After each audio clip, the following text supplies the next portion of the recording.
The sky broke open the moment he stepped into the town of Haven Ridge.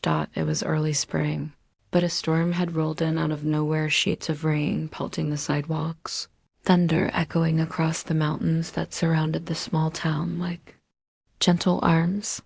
Caleb Dawson hadn't planned on arriving like this. He'd meant to get in quietly, sign the paperwork on the fixer-upper cabin he'd inherited from his late uncle, and disappear before anyone really noticed he was back.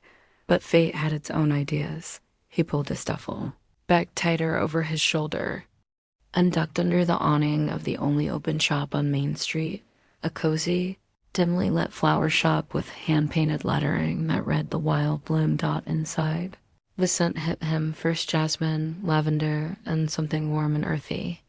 Then came the sound, soft classical music floating beneath the pitter-patter of rain on glass. And finally he saw her. She was standing on a small wooden ladder, reaching up to adjust a garland of dried roses above the doorway. Her auburn hair was piled messily on top of her head, a pencil tucked behind one ear. She was humming off-key but charming and wearing a faded green apron covered in smudges of soil and petals. When the bell above the door jingled, she glanced down over her shoulder and he forgot to breathe. "Oh," she said, nearly slipping from the ladder. "Sorry, we're just about to close unless you're seeking shelter, in which case the universe clearly sent you to the right place." He stepped fully inside, brushing rain from his jacket. "Just shelter, and maybe a moment of not being soaked." She offered a kind smile. "Then I've got you covered. Literally, there's hot tea in the back. I'm Eden, by the way." He blinked. That smile. The way she said her name like it meant something more than just letters. "Caleb." "Well, Caleb," she said, hopping down from the ladder, "you look like someone who could use warmth and a towel. I can offer at least one of those things, maybe both." He watched her bustle toward the back, and something strange tugged at him, a softness he hadn't felt in years. Not since the war.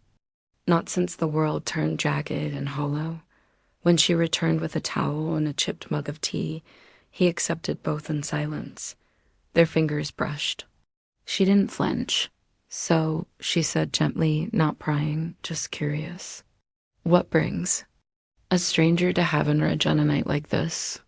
"Family," he replied, then added after a beat, "or what's left of it." Her eyes flickered with understanding. "No pity, just quiet knowing.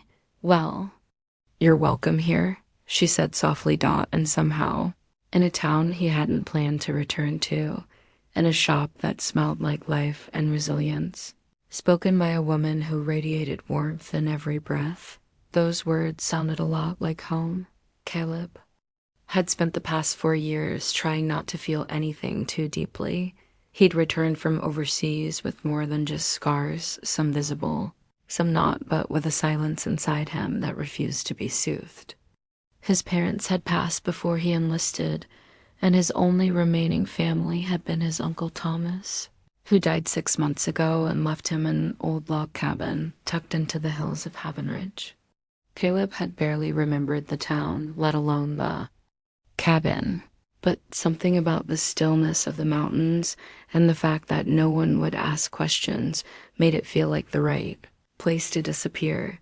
He spent his mornings repairing the roof, fixing broken windows, clearing the overgrown garden. Physical work was easy, predictable. His muscles ached in ways he could manage, unlike the sharp stabs of memory that came when the world went quiet. Nights were harder. The ghosts grew louder then. He rarely ventured into town, but every time he did, his steps pulled him toward the Wild Bloom. He told himself it was for the tea or the warm light, but deep down, he knew it was Eden. Eden Carrington had lived in Havenridge her entire life. She knew the rhythm of the seasons, the way the trees looked just before they bloomed, and the stories behind every family name on Main Street. She'd taken over the Wild Bloom after her grandmother passed, turning the sleepy shop into the heartbeat of the town. It wasn't just flowers, it was where people came to talk, to grieve, to celebrate, to start over. She knew how to listen better than she knew how to speak. She never tried to fill silences with noise, only warmth. Her world was slow, soft, and full of intention, but Eden, too, carried her own storm. She had once been engaged to a local man she thought she'd spend her life with until a week before the wedding, when he confessed he was in love with someone else. Someone who made him feel alive, he'd said. Like Eden wasn't enough. She'd smiled through it, cried afterward. And then, in true Eden fashion, she planted a magnolia tree in her backyard, a quiet act of healing. She didn't believe love had passed her by, but she had stopped expecting it to come back until Caleb Dawson walked into her shop. She noticed the way he never stayed too long, but always left something behind: a quiet thank you, a softened look, a slight tug at the corner of his mouth. When she said something unexpected, he was careful with his words, always half listening to something only he could hear. But she never pushed. She just waited, watered the air between them like a seed. Their worlds were different, but both shaped by loss. Both knew the ache of being left behind. Both had built lives that looked steady on the outside but held fragile corners on the inside. And slowly, without asking for it, a bridge began to form between them. Eden started setting an extra mug out in the mornings, just in case he came early. Caleb began repairing the broken fence outside her shop without being asked, just because it needed doing. They never spoke of it, but something was shifting. Something real. Something tender. It began with the wild tulips. One Tuesday morning, as Eden opened the front door of the Wild Bloom, she found a bundle of yellow tulips, tied with twine, sitting on the stoop. No note, no sender. Just the kind of flowers that whispered of warmth and friendship and beginnings. She blinked in surprise, a small smile tugging at her lips as she carefully brought them inside and placed them in the shop's front window. That afternoon, Caleb walked in. She said nothing, just tilted her head slightly, waiting. He didn't speak either, but his gaze flicked to the tulips in the window for a fraction of a second, just long enough for her to know. From then on, it became a quiet language between them. A new flower on the doorstep each week, ranunculus, bluebells, a sprig of rosemary wrapped in parchment. Each one said something different.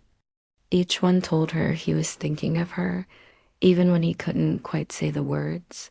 And in return, Eden began to invite him in with more than tea. She taught him how to care for lavender roots, showed him how to prune gardenias without bruising them. Sometimes they work side by side in silence.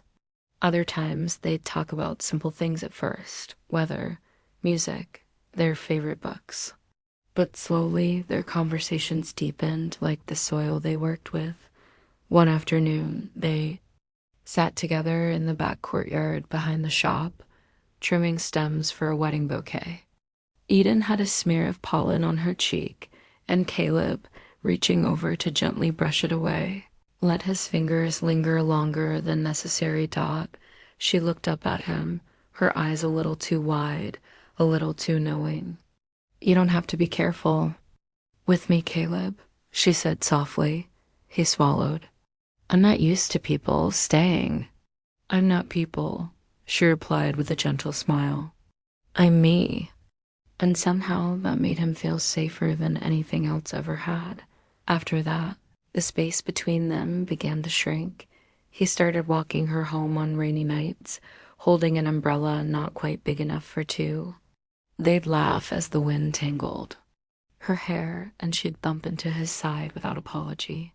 Once, when a sudden thunderclap made her jump, he instinctively reached for her hand and didn't let go until they reached her porch. There were little things, too. How she kept a thermos of coffee waiting for him when he came to help with her garden. How he'd notice when her hands were cold and tuck her gloves in his jacket pocket just in case. How they never made plans, but always somehow found each of there anyway. Each moment built upon the last. A stack of quiet choices, soft glances, stolen smiles, and underneath it all, something was rising.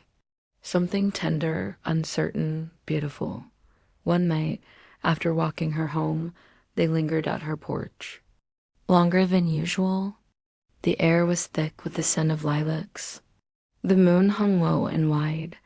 I used to think peace was something that only lived in other people's lives. Caleb murmured, his voice almost lost in the night breeze. She turned to him, her expression open, steady. And now? He looked at her like she was the answer he'd never known he was searching for. Now I think it smells like lavender and sounds like your laugh. She reached for his hand then, gently, and for the first time, he didn't pull away. He let her hold it, and for a man who'd spent years building walls, that single act felt like the bravest thing he'd ever done the first time Caleb kissed her. It was on a Saturday morning in the garden behind the shop. Eden had been showing him how to transplant foxgloves when the sunlight hit her just right, illuminating her hair. Her smile, the little smudge of dirt on her cheek that she hadn't noticed. Caleb, kneeling beside her, suddenly forgot how to breathe. She laughed at something he said. He couldn't even remember what, and looked up at him with such warmth that it cracked something open in his chest. He leaned in slowly, giving her time to pull away. She didn't.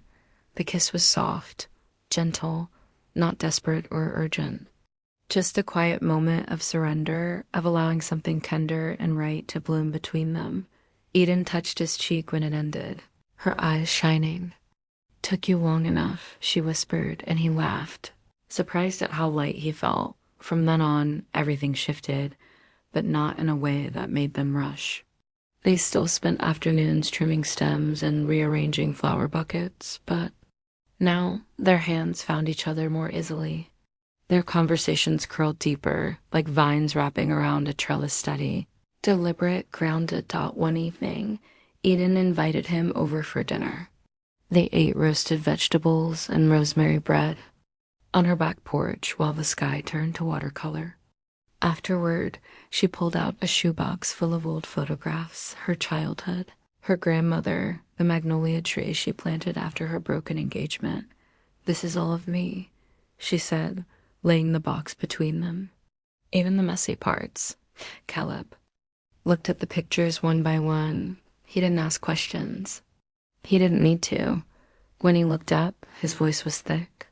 "Thank you for trusting me with them." "You make it easy," she replied softly. "You always have." He reached into his jacket pocket then and pulled out a worn envelope. Inside was a picture of him and his uncle on the porch of the very cabin he now lived in. He handed it to her like a sacred thing. "This is the only photo I kept after the funeral." Eden studied it for a long moment, then she looked at him. "You carry a lot. You always have, and you always see it." He didn't realize until that moment how much he'd needed to be seen. They began making memories not just in gardens and flower shops, but in early morning lake walks, late night drives down winding roads, and simple Sunday mornings spent doing nothing at all. Eden would rest her head on his chest as they watched the fire flicker, and he'd trace idle patterns on her back like he was memorizing her. She taught him how to make peace with silence. He taught her how to laugh louder. One afternoon, she brought him a bouquet not of flowers, but of letters. Handwritten ones, one for every week they'd known each other. He read them all that evening by the fireplace, each one filled with little observations, small kindnesses, things she had never said out loud, but had been paying attention to from the start. The last letter read, "I don't know where you came from, or why the storms inside you are so heavy, but I know this. I am not afraid of the rain.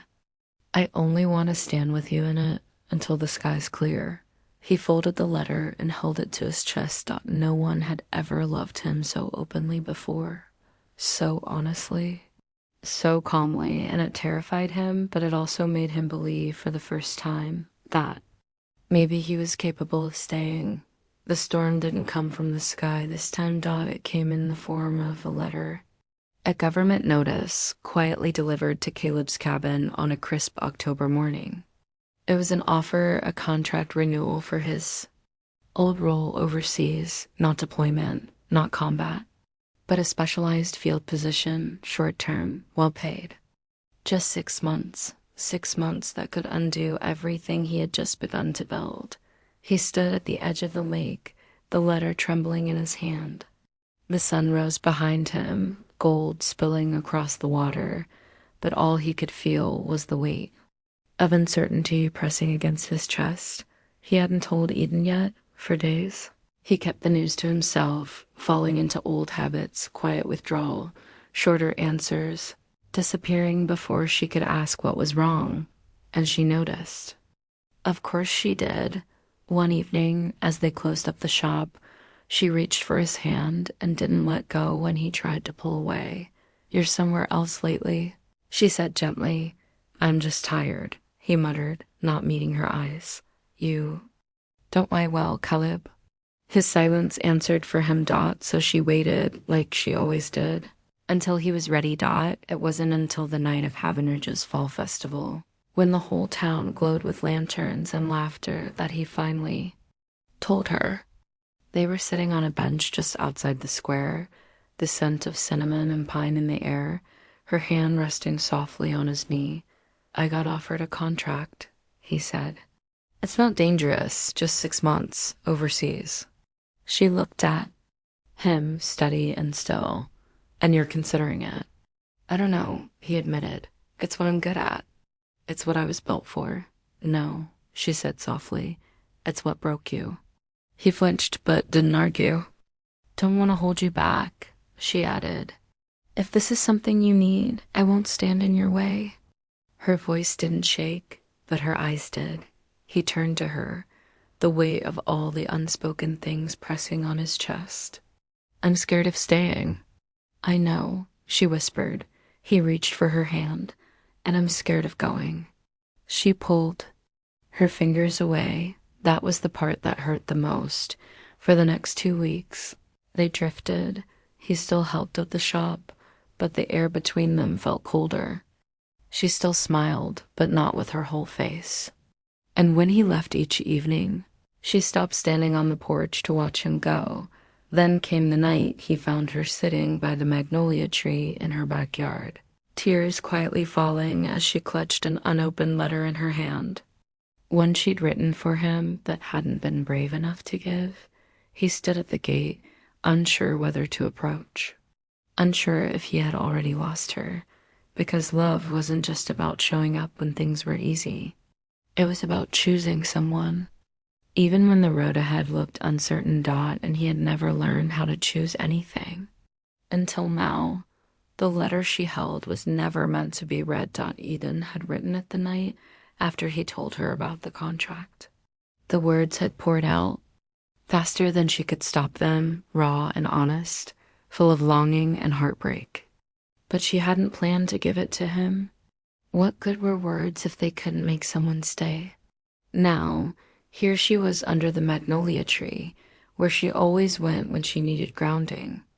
The blossoms were just beginning to fall, like pale confessions in the dark. She didn't know Caleb was watching. He had come to say goodbye. The suitcase was already packed, his ride arranged for the next morning. He had made his decision, or so he told himself. But when he saw her sitting there, shoulders curved inward, that familiar ache bloomed in his chest. The one that whispered, "You are not leaving something behind. You are leaving someone behind." He stepped into the yard slowly, his boots crunching fallen petals. Eden looked up, startled. She wiped her eyes quickly and tried to smile.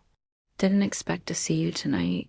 I wasn't going to come," he said quietly. "But I couldn't leave like this."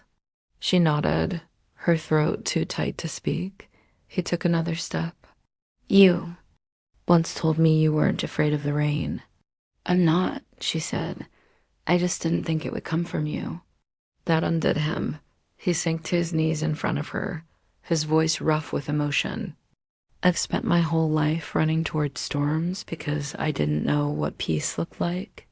I thought I wasn't made for calm, but then I met you." She looked at him, eyes glistening. "Then why are you walking away from it?" "Because staying means risking everything I've spent years trying to protect. It means letting someone see all the pieces I've kept hidden. I already see them, Caleb. I've seen them from the beginning. And I never once looked away." He reached for her hands, holding them between his. "I was scared I'd lose myself in love. And I was scared you'd never give yourself the chance to be found." Silence stretched between them, thick with everything that had gone unsaid. Then Caleb reached into his coat and pulled out the same envelope that had started this, all crumpled now, torn at the edge. "I called them this morning," he said. "Told them I'm not coming." Eden blinked. You did?" "I'm tired of chasing things that make me feel half alive. I want to stay here with you." And in that moment, something inside Eden, something fragile and waiting, broke wide open. She cupped his face in her hands and whispered, "You're already home." The kiss that followed wasn't soft like the first. It was full of emotion, full of choice, full of all the things they'd finally allowed themselves to feel. It was a promise sealed beneath the magnolia blossoms, under a sky that had cleared just for them. Caleb didn't know what the future would hold, but for the first time in his life, he wasn't afraid of the calm. He had found his safe harbor, and her name was Eden. Autumn folded gently into winter in Haven Ridge. The magnolia tree dropped its final leaves, the sky settled into a cool hush, and in the stillness, something beautiful bloomed between Caleb and Eden, unshaken, steady, and quietly enduring. He moved into the cabin on the hill for good, not just as a retreat, but as a home. Eden helped him hang new curtains in the kitchen, filled the space with plants from the shop, and stocked his shelves with spiced teas and books he never knew he needed. In return, Caleb fixed the creaky steps outside the wild bloom and built her a greenhouse out back with glass panes that caught the light just right. Every morning, he made coffee before the sun rose, then walked into town just to open the flower shop with her. Some days, they still didn't talk much, but they didn't need to. Love lived in the quiet. Gestures now, in the way Eden touched his arm before unlocking the shop, in the way Caleb always warmed her gloves on the heater before she slipped them on.